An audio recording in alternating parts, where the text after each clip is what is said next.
Voici les 10 présidents africains les plus meurtriers. Certains régimes politiques comme celui de Blaise Compaoré au Burkina Faso, de Mobutu au Congo, de Ali Bongo au Gabon et bien d'autres ont fait pleurer des millions d'Africains jusqu'à ce jour. Déjà que l'Afrique a toujours été vue par les grandes puissances comme un champ de bataille à cause de l'ensemble de ses ressources naturelles, mais aussi à cause du fait que les Africains sont parfois considérés comme les êtres de peu de valeur. À côté des assassinats prémédités de certains de ses présidents, des génocides comme c'était le cas au Rwanda, l'Afrique a connu des présidents que l'on peut considérer de monstres au regard des actes de barbarie qu'ils ont causés pendant qu'il était au pouvoir. Heureusement, Dieu a toujours suscité des grands hommes par le passé comme Kadhafi, Thomas Sankara, Lumumba, et à ce jour comme Ibrahim Traoré, le général Assimi Goïta et le général Tiani pour essuyer les larmes des peuples africains. Chers abonnés, dans cette vidéo, nous te parlerons de 10 présidents les plus meurtriers que l'Afrique ait jamais connus. On commence. Numéro 1. Mengistu El Mariam avec à son actif 1,5 million de décès.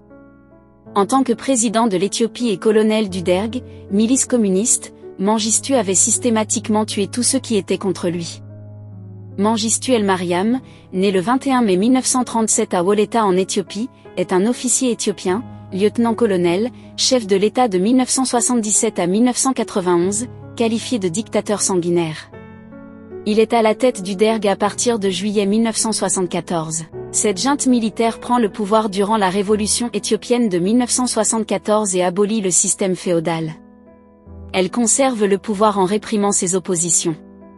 Après l'instauration d'une démocratie populaire, Mengistu devient chef de l'État. Après la défaite de l'armée éthiopienne devant le Front démocratique révolutionnaire du peuple éthiopien en mai 1991, Mengistu se réfugie au Zimbabwe, sous la protection de Robert Mugabe. Il est condamné pour génocide, par contumace à la réclusion à perpétuité, puis, en appel il est mort le 26 mai 2008. Numéro 2. Yakubu Gowon était un dévastateur avec à son actif 1,1 million de décès. Le général Yakubu Gowon, né le 19 octobre 1934, est un homme d'État nigérian. Il a été chef d'État du Nigeria entre 1966 et 1975. Il obtint le pouvoir par un coup d'État en 1966, mais fut destitué par celui de Murtala Mohamed 9 ans plus tard. Cette période fut marquée par la guerre du Biafra, qui tua plus de 100 000 soldats et plus d'1 million de civils. Numéro 3. Idi Amin a causé entre 250 000 à 300 000 décès. Le troisième président de l'Ouganda est responsable d'environ 250 000 décès qui ont été le résultat de son régime de terreur marqué par la torture, les exécutions extrajudiciaires, la corruption et la persécution ethnique. Il détenait le pouvoir de 1972 à 1979. Il a trouvé refuge en Libye, puis en Arabie Saoudite où il mourut en 2003. Numéro 4. Sani Abacha avec à son actif 100 000 à 200 000 décès. Sani Abacha, né le 20 septembre 1943 à Kano et mort le 8 juin 1998 à Abuja, est un général et homme d'État nigérian. Il a été à la tête de la dictature militaire de son pays de 1993 à 1998. En novembre 1993, Abacha se proclame chef de l'État, supprime toutes les institutions démocratiques et remplace de nombreux fonctionnaires civils par des chefs militaires.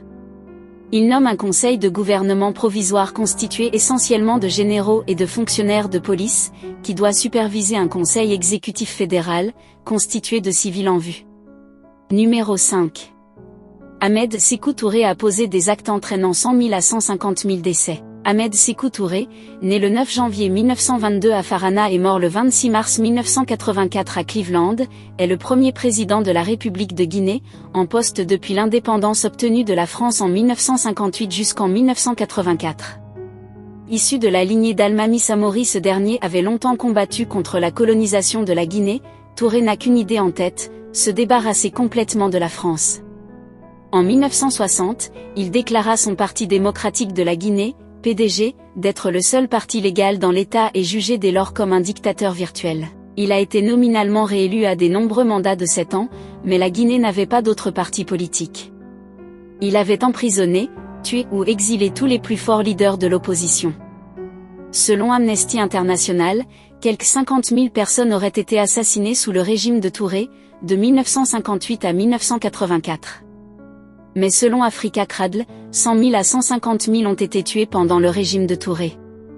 Numéro 6. Charles Taylor est responsable de 100 000 à 150 000 décès.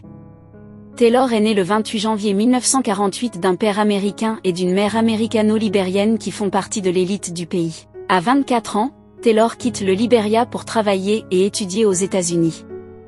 En 1977, il est diplômé en économie du Bentley College dans le Massachusetts. Durant ses études, Taylor développe un intérêt pour la politique et décide de joindre l'Union of Liberian Association, ULA, dont il devient président national. Ce groupe dénonce le régime du président libérien de l'époque, William Tolbert. Peu de temps après, ce dernier est assassiné, victime d'un coup d'État de Samuel Doe. Doe devient président, nomme Taylor conseiller et lui confie les services généraux du gouvernement. Après avoir détourné 900 000 $ en 3 ans, Taylor perd son poste et fuit aux États-Unis. Arrêté puis emprisonné, il réussit à s'enfuir et se réfugie en Afrique afin de préparer une rébellion contre Samuel Doe. Pour ce faire, il joint le National Patriotic Front of Liberia, NPFL, et en devient leader vers la fin des années 1980. En 1989, le NPFL lance une attaque, c'est le début de la guerre civile. Rapidement, Taylor contrôle une grande partie du pays, mais un éclatement au sein du NPLF ralentit sa conquête. De fait, un de ses principaux lieutenants, Prince Johnson, se dissocie de son leader et fonde avec près de 1000 hommes l'INPLF, Independent National Patriotic Front of Liberia. Prince Johnson et ses troupes prennent le contrôle de la capitale Monrovia, et assassinent Samuel Doe. Les troupes de Taylor et Johnson s'affrontent et la guerre civile prend toute son ampleur pendant les 7 années qui suivent. En juillet 1997, des élections sont tenues et Taylor est élu avec 75% des voix. Le scrutin a été jugé juste par les observateurs internationaux, mais des doutes persistent quant à sa validité. Pendant son règne à la tête de l'État, Taylor continue de combattre tous ceux qui s'opposent à son pouvoir. La répression contre l'opposition fera 150 000 morts jusqu'en 1995. Numéro 7. Hissène Habré avec à son actif 80 000 à 100 000 décès. Hissène Habré, né le 13 août 1942 à Faya-Largeau, est un homme d'État tchadien, membre de l'ethnie Goran ou Toubou et du clan Anakaza. Il a été président de la République du Tchad, de 1982 à 1990 à la suite du coup d'État qui renverse Goukouni Weddey. L'homme fort du Tchad est accusé d'être responsable de la mort de plusieurs dizaines de milliers de personnes. Ceux-ci comprennent les massacres contre Adjéré et les Agawa. Condamné à mort par contumace pour crimes contre l'humanité par un tribunal de Djamena, il est actuellement réfugié au Sénégal et inculpé de crimes contre l'humanité, crimes de guerre et actes de torture. La Cour internationale de justice a décidé le 20 juillet 2012 que le Sénégal avait manqué à ses obligations internationales et a ordonné aux autorités sénégalaises soit de juger Habré, soit de l'extrader vers la Belgique. Le procès s'ouvre à Dakar, le 20 juillet 2015. Numéro 8. Massius Nguema est responsable de 50 000 à 70 000 décès. Francisco Macias Nguema, qui africanisa son nom en 1976 en Masi Nguema Biogo Ngendong, est un homme politique équato-guinéen, né à Nsegayon le 1er janvier 1924 à Rio Muni, est mort à Malabo le 29 septembre 1979. En 1972, il se proclame président à vie, Premier ministre, ministre de la Justice et des Finances. Les 11 ans de dictature de Macias Nguema sont souvent comparés à la présidence d'Idi Amin Dada en Ouganda, ou à celle de Bokassa en Centrafrique. La mémoire de cette période de violence et de souffrance pour la majorité du peuple équato-guinéen est encore vive aujourd'hui. Durant sa présidence, un tiers de la population meurt ou choisit l'exil, Cameroun, Gabon, Espagne et France. Le 3 août 1979, Teodoro Obiang Nguema Mbazogo, son neveu, avec l'aide d'un groupe de militaires prend le pouvoir. Macias fuit et s'enferme dans un bunker où il détruit les réserves de change du pays. La monnaie de l'époque était l'Equel Biquel, indexée sur la peseta espagnole. Le pays subira alors une crise monétaire grave. Arrêté, le dictateur est jugé par un tribunal militaire et reconnu coupable de génocide, 50 000 morts et 150 000 réfugiés. Numéro 9. Mobutu Sese Seko Kuku Bendu Wazeda Banga est à l'origine de la mort de 40 000 à 70 000 personnes. Mobutu Sese Seko Kuku Ngbendu Wazeda Banga, né Joseph Désiré Mobutu, né vers le 14 octobre 1930 à Lisala au Congo belge, décédé d'un cancer le 7 septembre 1997 à Rabat au Maroc, est un homme politique, militaire et dictateur qui préside la Deuxième République démocratique du Congo de 1965 à 1971, puis exerce un régime autocratique au cours duquel le pays est rebaptisé Zaïre de 1971 à 1997. En juillet 1960, il devient secrétaire d'État du gouvernement indépendant de Patrice Lumumba. Il profite du désaccord entre les différents hommes politiques et du fait d'être l'un des seuls lumumbistes à avoir une quelconque expérience militaire pour évoluer très rapidement dans la hiérarchie militaire. C'est ainsi en tant que chef d'état-major, et sous l'influence de l'ambassadeur de Belgique, qu'il fait arrêter et assigner à résidence Lumumba en 1960. Ce coup d'État comptera beaucoup dans les relations entre les Belges et Mobutu. Il met en place un gouvernement temporaire, le Collège des commissaires généraux. Mobutu accuse ensuite Lumumba devant les caméras de sympathie pro-communiste pour s'attirer le soutien des États-Unis. Lumumba tente de s'enfuir à Stanleyville, mais est rattrapé en chemin par les soldats. Mobutu le fait mettre en prison, où il est maltraité et torturé. Il est ensuite envoyé au Katanga de Moïse Tshombe, où il est assassiné le 17 janvier 1961.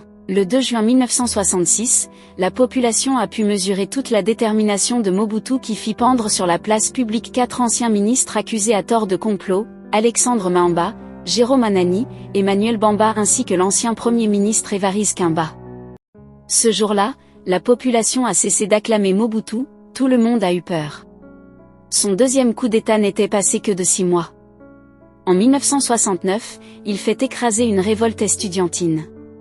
Les cadavres des étudiants abattus sont jetés dans des fosses communes et 12 étudiants sont condamnés à mort. L'université est fermée pendant 1 an et ses 2000 étudiants enrôlés dans l'armée où, selon la télévision nationale, ils apprennent à obéir et à fermer leur gueule. Il instaure un régime autoritaire à parti unique, le mouvement populaire de la Révolution, et en devient le maréchal président en 1982. Il mène une guerre sans merci et tue ses opposants. D'où son nouveau nom Mobutu Sese Seko Kuku Ngbendu Wazeda Banga, qui signifie « Mobutu le guerrier qui va de victoire en victoire sans que personne ne puisse l'arrêter ». Numéro 10. Paul Biya avec à son actif 20 000 à 30 000 décès. Paul Biya est né le 13 février 1933 à Womeka au Cameroun, sous le nom de Paul Barthélémy Biya Abimvondo. Il est le second président de la République du Cameroun et est en fonction depuis le 6 novembre 1982. Il a été associé à de nombreux enlèvements, de la corruption et de meurtres de personnes qui lui opposent. Si ça vous a plu, cliquez sur j'aime et partagez. Mais n'oubliez pas de vous abonner et de cliquer sur la cloche de notification pour ne pas rater mes prochaines vidéos.